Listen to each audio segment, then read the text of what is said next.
बहुत समय पहले हिमालय की एक ऊंची चोटी पर बसे एक छोटे से राज्य में एक बुद्धिमान राजा का शासन था। राजा का नाम विक्रम सिंह था और उनकी रानी का नाम राधिका।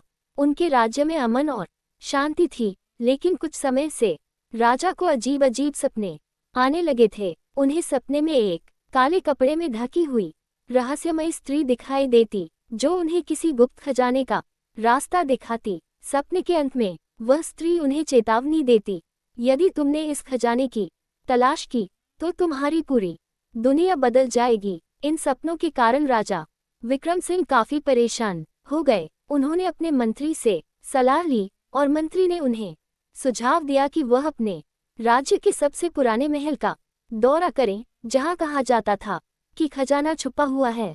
राजा ने महल का दौरा करने का निश्चय किया और अगली सुबह अपने भरोसेमंद सैनिकों के साथ वहां पहुंचे।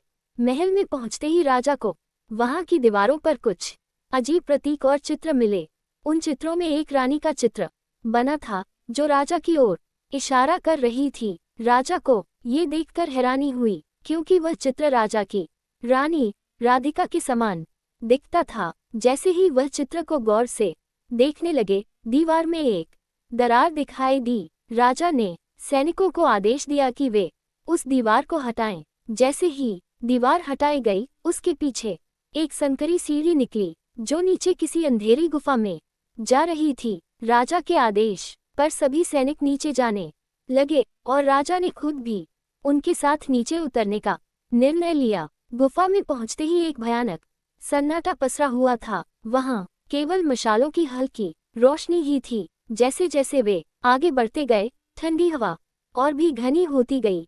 अचानक उन्हें गुफा के अंत में एक विशाल दरवाजा दिखाई दिया। दरवाजे पर लिखा था, इस द्वार को खोलने से पहले सच्चाई की कीमत चुकानी पड़ेगी। राजा ने अपने मंत्रियों और सैनिकों की ओर देखा, लेकिन कोई भी दरवाजा खोलने का साहस नहीं कर रहा था। अंत में राजा ने दरवाजे को खुद ही खोलने का निश्चय किया। जैसे ही उन्होंने दरवाजे को स्पर्श किया, एक तीव्र बिजली की चमक के साथ दरवाजा खुल गया और वे एक बड़े कक्ष में पहुंच गए।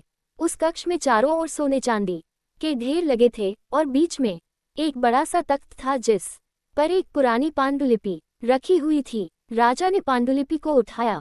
उस पर लिखा था, ये खजाना उसी को मिलेगा जो अपने सबसे करीबी पर शक न करे। राजा ये संदेश पढ़कर चिंतित हो गए। तभी अचानक उनकी रानी राधिका वहां प्रकट हुई। रानी ने उन्हें चेतावनी दी, राजन, ये खजाना हमारी खुशियों का प्रतीक है, लेकिन यदि तुम इस पर कब्जा करना चाहते हो तो तुम्हें मुझ पर विश्वास करना होगा।